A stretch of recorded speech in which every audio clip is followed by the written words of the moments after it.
Hello guys, kumusta po kayo? Sana okay naman po kayo sa mga kayo naroon.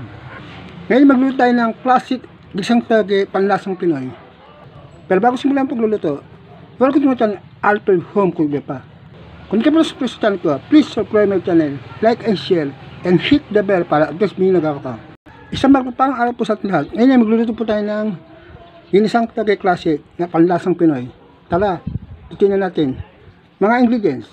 Gagamit tayo ng 4 piraso ng bawang, 1 pirasong sibuyas, pulang sili, saka belding sili, saka kalot.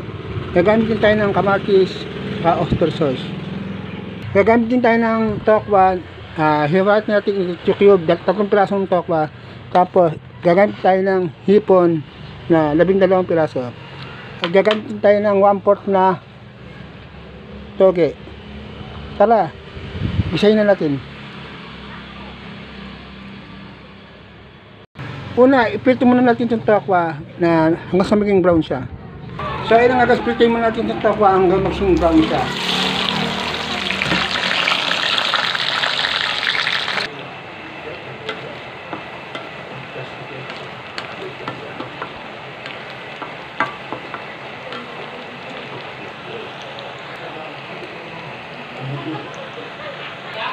So, ayun nga guys, brown na siya. Ayun na natin siya. Hanguin na natin siya.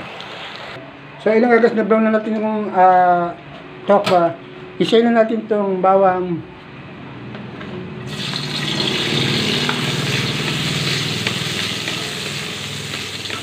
Sibuyas.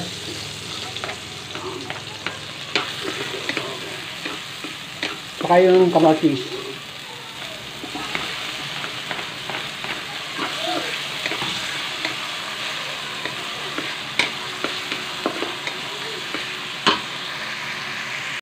Hayaan muna natin itong lumambot itong kamatis, sibuyas, bawang.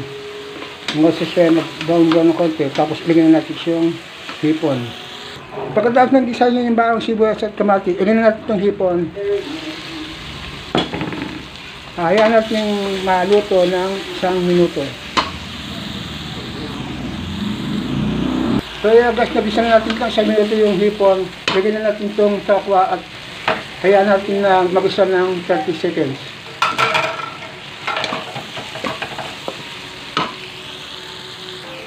Ilagay natin itong toge.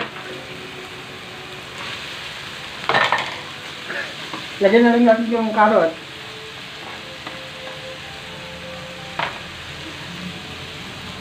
Haluin natin at 1 minuto. Haluin natin siya ng another 1 minute yung toge saka yung karot. Nakalibos 1 minuto, ilagyan na natin itong bell pepper. Saka yung bell pepper na pula, bell pepper na verde. Saka haluin na natin, haluin. Na 1 minuto pa ulit. Lagyan natin ng oyster sauce, 1 minuto pa ulit. Halo.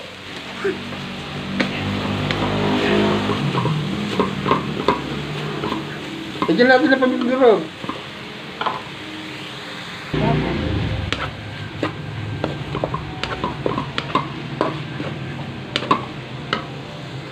So ayan na guys, naluto na natin itong ginisang toge na panlasang Pinoy. Tara, kain tayo. Bye bye. Good vibes only and God bless us all. Peace out. See you in MLC video. Bye bye. So ayan na guys, asalin natin sa pinakamamahaling ikan na lalagyanan.